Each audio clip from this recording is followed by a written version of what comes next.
Assalamualaikum warahmatullahi wabarakatuh. Good morning students.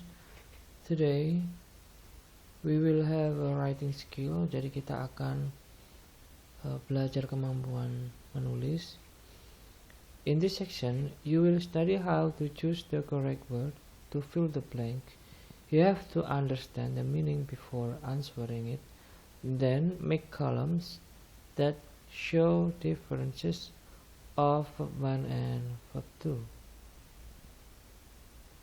Di sesi ini kamu akan belajar bagaimana untuk memilih kata yang tepat, yang benar, to fill the blank, untuk mengisi titik-titik yang kosong di soal nanti. You have to understand, kamu harus memahami the meaning, artinya, before answering it, sebelum menjawabnya. Then make columns, dan buatlah kolom that show, yang menunjukkan differences, perbedaan-perbedaan dari verb 1 and verb 2. Jadi hari ini ada dua hal yang menjadi tugas. Yang pertama adalah ini, mengisi tempat-tempat kosong dengan kata yang tepat. Jadi harus diterjemahkan dulu ya dengan Google Translation. Kemudian setelah terisi, kita akan belajar yang kedua tentang perubahan kata. What does verb 1 and verb 2 mean? Apa sebenarnya verb 1 dan verb 2 itu? Dalam bahasa Indonesia, saya buatkan contoh, misalkan dalam bahasa Indonesia, mengunjungi, kalau saya mau menggunakan kata saya mengunjungi ya, mengunjungi hari ini tulisannya mengunjungi seperti ini. Dan apabila saya menyampaikan bahwa saya mengunjungi kemarin, bentuknya tetap sama, kata itu tertulis mengunjungi. Namun hal ini akan berbeda ketika mengunjungi dalam bahasa Indonesia. Saya rubah menjadi bahasa Inggris. Bahasa Inggrisnya adalah visit ya. Visit, saya katakan hari ini. Ketika saya mengatakan visit kemarin, itu akan berubah menjadi visited. Ada perubahan bentuk, ada tambahan huruf,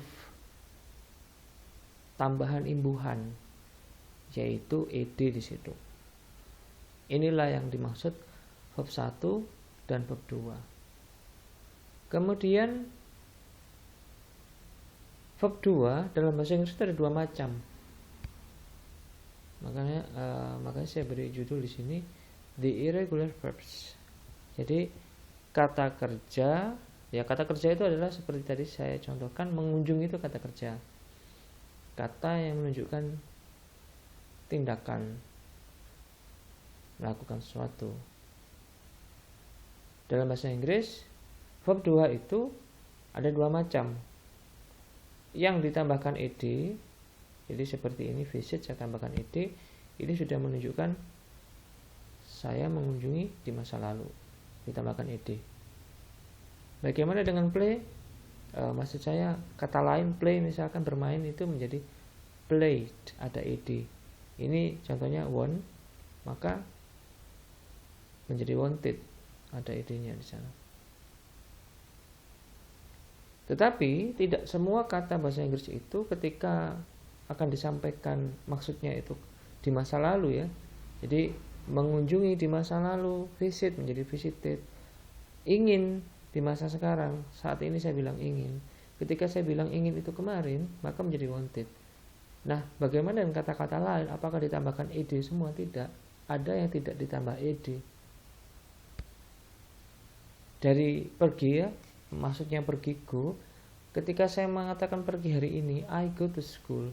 Ketika saya mengatakan saya pergi kemarin, bukan menjadi go atau go it, ada ed bukan, tapi menjadi when, berbeda, tidak ditambahkan ed. Nah, inilah yang disebut irregular atau kata kerja yang bukan ditambahkan ed. Lalu ditambahkan apa? Macam-macam, berbeda-beda. Apa saja itu? Kamu bisa cari di Google Translation, ada di sana. Caranya kamu ketik katanya go ya, lalu kamu tulis di sampingnya papan ketik itu go ya, di tempatnya internet itu kolom untuk mencari browsing ya, untuk browsing go spasi di situ kamu tulis verb 1, maka nanti kamu akan muncul maaf ya, go verb 2, maka nanti kamu akan menemukan di samping go itu ada verb 2 nya, yaitu when. Itu caranya untuk mencari verb 2 dan melalui Google, seperti itu caranya. Sebaliknya misalkan kamu tidak tahu kata ini apa verb 1-nya dari when, misalkan kamu tidak tahu verb 1-nya when apa, kamu ketik saja when spasi di situ verb 1, maka akan muncul di situ go verb 1 dari when. Contoh lain, by ini seperti go, jadi perubahannya tidak ditambahkan ed, dia berubah, perubahannya tidak tentu. Bagaimana kita bisa tahu kalau tidak tentu? Ya kita cari browsing tadi. Itu cara kita cepat belajar untuk memanfaatkan media internet, begitu caranya. Lantas bagaimana dengan orang-orang terdahulu seperti saya? Zaman saya internet masih sulit diakses. Ada daftar kata kerja untuk mencari mana yang ditambahkan ed, mana yang bukan, ada daftarnya. Tapi saya kira itu lama. Yang paling cepat menggunakan media internet, itu lebih cepat. Jadi saya mengikuti perkembangan saat ini. Kamu dimudahkan dengan media, maka manfaatkan media itu, salah satunya adalah internet. Daripada zaman saya masih harus download, masih harus ngeprint ya, masih harus baca kata itu dari atas sampai ke bawah berlembar-lembar. Jadi seperti itu ya. Nah, sama dengan by ini bukan termasuk ditambahkan ed. Jika kamu tidak tahu keduanya apa, kamu ketik by begitu, kan yang dicari adalah verb 2, maka di papan ketik browser ya, browsing itu by kamu ketik ya, buy begitu, buy, lalu spasi di situ kamu tulis verb 2 ya, verb 2, kamu klik di sana, nanti akan muncul di samping by itu verb 2-nya gitu. Maka di situ adalah bot. Kalau kamu tahu verb 2-nya bot tapi tidak tahu verb 1-nya apa, kamu ketik bot, kemudian kamu ketik juga di sampingnya itu verb 1, maka akan muncul by di sampingnya. Dan begitu seterusnya. Ini sudah saya buatkan ya, tugas yang kedua setelah tadi mengisi titik-titik yang kosong. Ini sudah saya buatkan mana yang verb 1 dan verb 2. Tugasmu adalah mengisi yang kosong ini, verb 1 ini apa. Jadi when tadi sudah ada, learn ada imbuhan ed, gampang kalau ed. Tinggal kamu hilangkan ed, kamu tulis lagi, itu adalah verb 1-nya. Itu untuk khusus yang ed. Yang bukan ed, nah kamu cari di internet ya. Jadi kamu ketik katanya, misalkan di situ adalah tuk, yang ini kosong, pertanyaan nomor 9 ini kan verb 1-nya tidak tahu ya. Tuk, kamu ketik sampingnya verb 1 ya, verb 1, maka akan muncul apa nanti verb 1-nya di situ. Tuk itu apa? Nanti ketemu ya. Sekaligus dengan artinya di samping ini. Jadi bahasa Inggris itu arti itu sangat penting untuk kamu modal untuk belajar lebih lanjut. Karena kalau arti itu kamu sedikit tahu ya, bahasa Inggris itu sulit untuk berkembang. Di sini ada 9 nomor, kemudian di sini ada sampai 11 ya.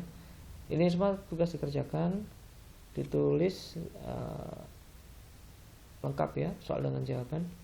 Kemudian seperti biasa send to media didik. That's all.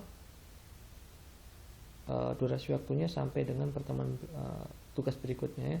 Wassalamualaikum warahmatullahi wabarakatuh.